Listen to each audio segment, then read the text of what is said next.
Good day. It was notable that at the CPAC conference in Florida, where Donald Trump gave a speech which was rapturously received by the delegates, there was one important person who was absent. That person was not Mike Pence, about whom much has been said, but Mitch McConnell, who is, of course, the leader of the Republicans in the Senate.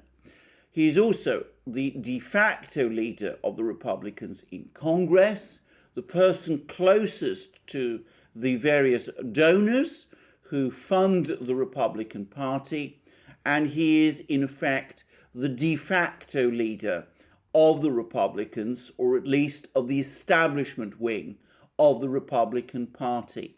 That he has a volatile relationship with Donald Trump, I think, is indisputable, and was confirmed conclusively by that extraordinary speech he gave on the Senate floor 14 days ago after he voted to acquit Donald Trump in the impeachment trial.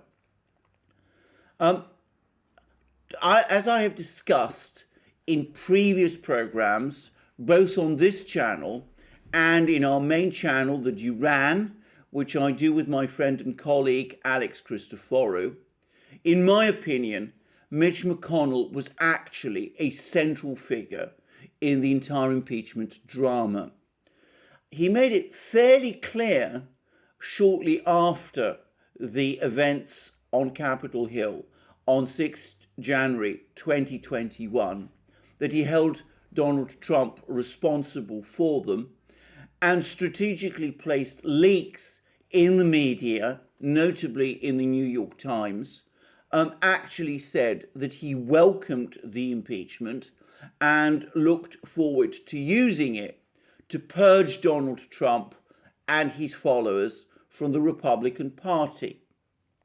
It was also notable that Mitch McConnell's allies in Congress, both in the House and in the Senate, voted for Donald Trump's impeachment.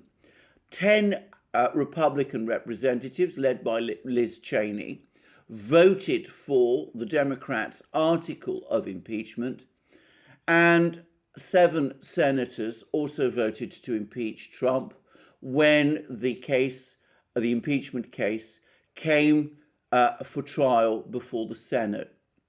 Mitch McConnell, of course, was not one of those 7. It's my view, as I've discussed several times in various programs, that this impeachment would never have got off the ground. The Democrats would never have proceeded with it if they had not thought or had not almost certainly received some private assurances from people close to Mitch McConnell that he might find some way to support it and arrange for a larger bloc of Republican senators to vote for Trump's conviction when the impeachment reached the Senate. Well, the CPAC conference shows how utterly and completely all these schemes have failed. In fact, always assuming that Star Wars is the sort of film that Mitch McConnell will condescend to watch and that it doesn't offend his patrician tastes, it's just possible that looking at Donald Trump and seeing the extent to which Donald Trump now dominates the Republican Party, Mitch McConnell might be reminded of those famous words of Obi-Wan Kenobi to Darth Vader, that if I am destroyed, I will become more powerful than you can possibly imagine. Because that is exactly what has happened. So far from Donald Trump being purged from the Republican Party, as Mitch McConnell supposedly wanted with the impeachment, it's now absolutely clear that the impeachment has made Donald Trump much stronger. He is quite obviously the leader of the vast majority of Republicans in the country, or at least the leader that they want to lead, the person they want to lead their party. And of course, and Donald Trump was quite openly hinting at the fact that he intends to be a candidate for the election in 2024, the presidential election in 2024. What will have really, I think, alarmed Mitch McConnell even more is that Donald Trump, so far from being purged by the Republican Party, in this speech that he gave to CPAC, was calling quite openly for those Republicans in Congress who voted for his impeachment, both in the House and in the Senate, to be purged instead.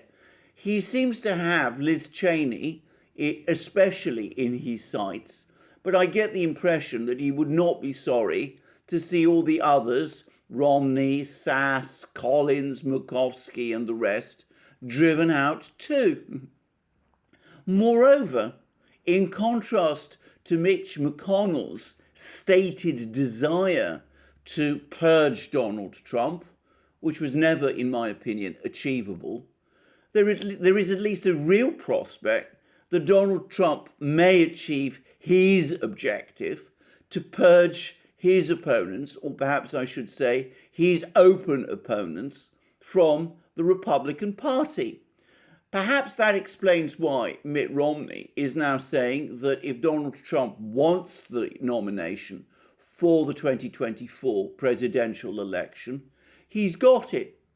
And perhaps that's also why McConnell himself has said, as I discussed in a previous video, that if Trump does become the Republican Party's nominee, Mitch McConnell himself will absolutely support him for the presidency in 2024.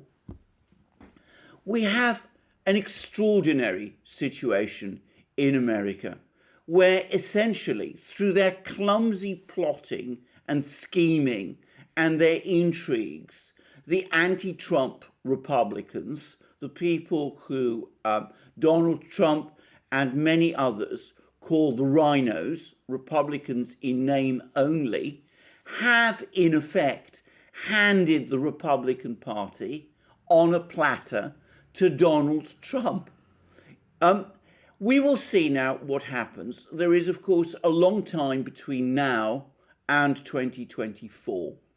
But I would say this, in spite of what many people may think, though that period of time, 4 years in terms of political time, is long, the momentum behind Trump is now so strong that, as Romney thinks, he's probably unstoppable.